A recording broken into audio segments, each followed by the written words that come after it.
لوٹ آؤ قرآن اور صاحب قرآن کی طرف۔ روزانہ درس قرآن جامعہ مسجد حضرت بابا فتح شاہ رحمۃ اللہ علیہ راج جنگ میں۔ آئیے سنتے ہیں علامہ صاحبزادہ طاہر منظور مرتضی کی زبانی۔ اعوذ باللہ من الشیطان الرجیم، بسم اللہ الرحمن الرحیم۔ اذا زلزلت الارض زلزالها واخرجت الارض اثقالها وقال الانسان ما لها یومئذ تحدث اخبارها بان ربک اوحی لها یومئذ یصدر الناس اشتاتا لیروا اعمالهم فمن یعمل مثقال ذرة خیرا یرہ ومن یعمل مثقال ذرة شرا یرہ۔ صدق اللہ العظیم۔ یاران گرامی، آج کے سبق میں قرآن پاک سے سورہ زلزال پڑھ رہے ہیں، جو ترتیب کے اعتبار سے 99 نمبر سورت ہے، اور اس سورہ مبارکہ میں قیامت کے کچھ احوال کا بیان ہوا ہے۔ اس سورہ مبارکہ کے آدھے حصے میں جب قیامت واقع ہونے لگے گی تو اس وقت کی کیفیت بیان ہوئی ہے، اور اگلے حصے میں قیامت واقع ہونے کے بعد جو حساب کتاب کا عمل ہوگا اس کی کیفیت کو بیان کیا گیا ہے۔ اللہ تعالیٰ نے ارشاد فرمایا، اذا زلزلت الارض زلزالها۔ زلزلہ اور زلزال یہ وہی لفظ ہے جو ہم زلزلے کے لیے استعمال کرتے ہیں۔ مطلب کہ اذا زلزلت الارض، جب زمین ہلا دی جائے گی، زلزالها، اس کا خوب ہلا دینا، یعنی اچھی طرح جب زمین ہلا دی جائے گی۔ اللہ اکبر۔ وَأَخْرَجَتِ الْأَرْض، اور زمین باہر نکال دے گی، اثقالها، اپنے تمام وزن، اپنے تمام بوجھ جو زمین کے اندر ہیں وہ زمین باہر نکال دے گی۔ یہ قیامت کے واقع ہونے اور وقوع کے قریب کے مناظر ہیں، جو اللہ تعالیٰ نے ارشاد فرمایا کہ حضرت اسرافیل علیہ السلام جب سور پھونکیں گے تو اس وقت یہ کیفیت ہوگی کہ ساری زمین ایک دفعہ ہل جائے گی، اور زمین کی اس زلزال کی وجہ سے، اس تھر تھرانے کی وجہ سے جتنے بھی زمین کے بوجھ ہیں، زمین ان کو باہر نکال دے گی۔ اب زمین کے بوجھ سے مراد علماء نے لکھا کہ جیسے زمین کے اوپر پہاڑ ہیں، یہ پہاڑ سارے ریزہ ریزہ ہو جائیں گے اور یہ زمین کے برابر ہو جائیں گے۔ کوئی بھی زمین کی سطح اونچی نیچی نہیں رہے گی، بلکہ سب زمین بالکل ہموار اور برابر ہو جائے گی۔ یا اثقال سے مراد وہ چیزیں بھی ہیں جو قدرتی معدنیات جو زمین کے اندر، جیسے سونا، چاندی اور دیگر جو چیزیں زمین کے اندر پائی جاتی ہیں، وہ زمین نکال کے باہر پھینک دے گی اور بالکل زمین برابر ہو جائے گی۔ وقال الانسان، اس موقع پر انسان یہ کہے گا حیرت کے ساتھ کہ ما لہا، اس زمین کو کیا ہو گیا، یعنی یہ کیسی صورتحال بنتی جا رہی ہے، اور یہ کیا زمین پر کیفیت ہوتی جا رہی ہے، ایسا پہلے کبھی نہیں دیکھا، اور یہ کیا ہو رہا ہے زمین کو۔ اللہ اکبر۔ یومئذ، اس دن، تحدث اخبارها، زمین اپنی ساری خبریں بیان کر دے گی۔ محدثین نے اس میں لکھا کہ خبریں بیان کرنے سے مراد کہ اس زمین پر جو کچھ ہوتا رہا، یا اس انسان نے اس زمین پر جو کرتوت کیے، زمین وہ سارے کے سارے بیان کرے گی۔ ایک ایک چیز یہ زمین واضح کر دے گی، بیان کرتی چلے جائے گی کہ فلاں نے یہ عمل کیا، فلاں نے یہ عمل کیا، فلاں نے یہ عمل کیا۔ اللہ، اور یہ سب کچھ کیوں کرے گی؟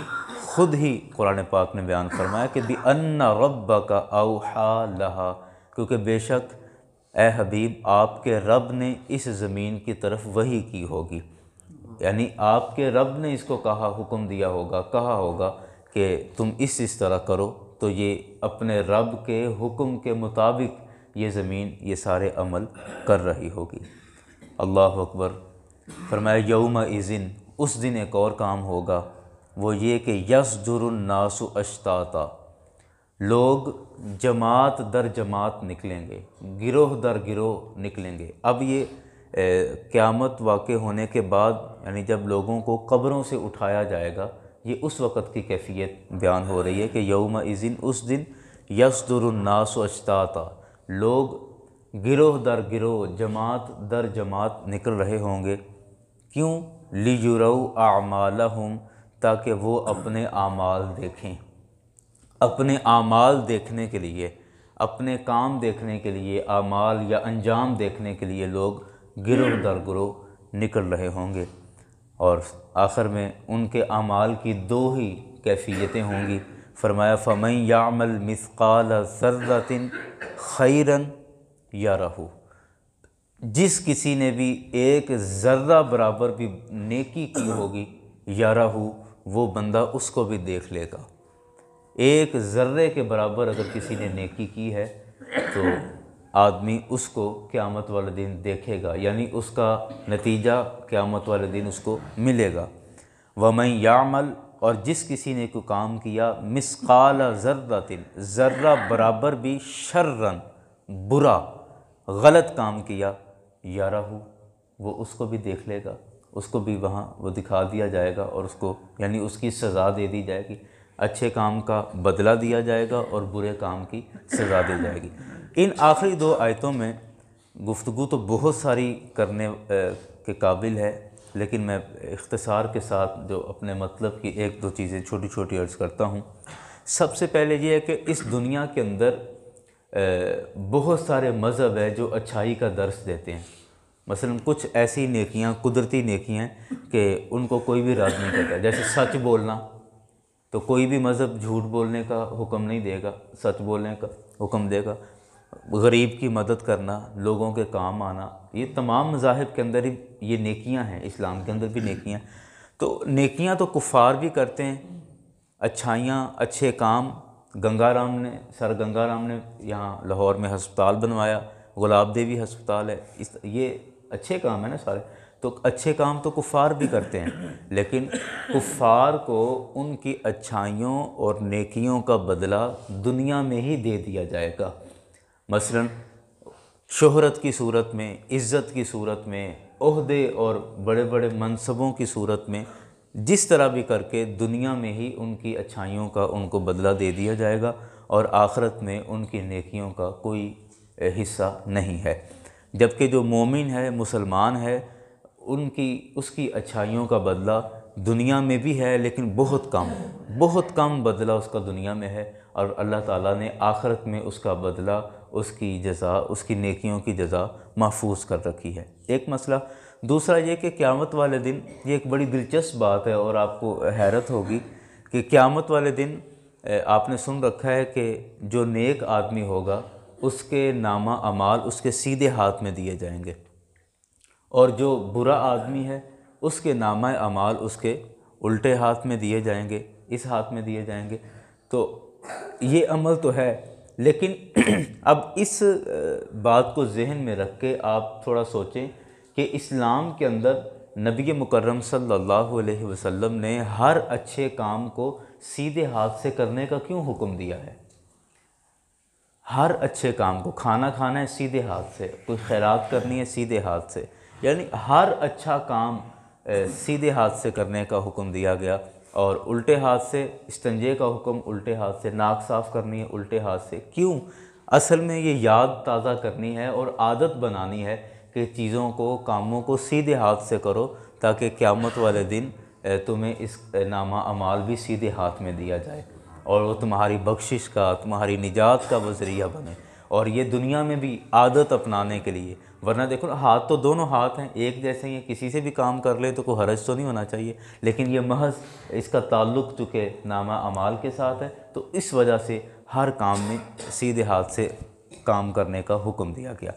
آخری ایک بات اس حوالے سے آپ سماعت فرمائیے کہ یہاں پر لفظ آیا ہے مثقال ذرۃ، ایک ذرہ برابر بھی وہ نیکی ہو تو وہ بھی قیامت والے دن وہ دیکھ لے گا، ایک ذرہ برابر بھی برائی ہو تو وہ بھی وہ قیامت والے دن دیکھ لے گا۔ یہاں میرے ذہن میں یہ بات آ رہی تھی کہ ایک ذرہ برابر بھی اگر کوئی ہم اچھا کام کرتے ہیں تو وہ بھی اللہ تعالیٰ کے حساب میں یا وہ نامہ اعمال کے اندر یا ہماری نیکیوں والے حساب کتاب میں وہ درج کر دیا جاتا ہے۔ ہمیں نا دکان پہ سودا لینے جائیں، 1000 روپے کا سودا لیا اور یا 999 روپے کا سودا لیا تو 1 روپیہ کون واپس لے گا؟ واپس نہیں لیتے، عام طور پہ ہم چھوڑ دیتے ہیں کہ روپیے تک ہی واپس لینا ہے۔ لیکن اللہ کی بارگاہ میں ایک ذرہ برابر بھی اگر کوئی نیکی کی ہے تو وہ بھی محفوظ ہے، ضائع نہیں ہے۔ اس وجہ سے اگر آپ صدقہ اور خیرات جب ہم کرنے لگتے ہیں، کوئی اچھا کام کرنے لگتے ہیں تو بعض دفعہ اس وجہ سے ہم رک جاتے ہیں کہ لے میرے کو تو اننے کو پیسے نہیں تھے، انہیں تو میں کی دوں، یا میرے پاس تو یہ تھوڑی سی چیزیں ہیں تو اس کا میں کیا کروں گا، اب اس کی کیا نیکی کرنی ہے یا کیا اس کا عمل کرنا ہے۔ بعض دفعہ ہوتا ہے پیسے تھوڑے ہیں تو اب نہیں، یہ تو اتنا بڑا کام ہے، اتنا بڑا خرچہ ہے اور یہ تو یہاں سارے کوئی 1000 دے رہا ہے، کوئی 5000 دے رہا ہے، کوئی 10,000 دے رہا ہے تو میں 10 روپے دیتا ہوا یا 5 روپے یہ میں کیسے دوں گا؟ نہیں، کبھی یہ نہ سوچیں، کبھی بھی یہ نہ سوچیں کہ یہ میرے پاس تھوڑے ہیں اور تھوڑے کا کیا بنے گا۔ تھوڑے کا نہیں، یہ تھوڑا بھی لکھا جائے گا۔ سیدہ عائشہ صدیقہ رضی اللہ عنہا بیان فرماتی ہیں، آپ کے بارے میں آتا ہے کہ ایک دفعہ کوئی مہمان، کوئی مسکین آیا آپ کے پاس اور اس نے سوال کیا، آپ کے پاس انگور تھے اور بہت تھوڑے سے تھے تو آپ نے صرف 2 دانے اٹھائے اور وہ بھجوا دیے کہ یہ اس کو دے دو۔ جب 2 دانے اس کو انگور کے بھجوائے تو وہ دیکھ کے کہتا ہے جی یہ کیا تکلف کیا ہے، یعنی 2 دانے انگور کے بھیجے بس۔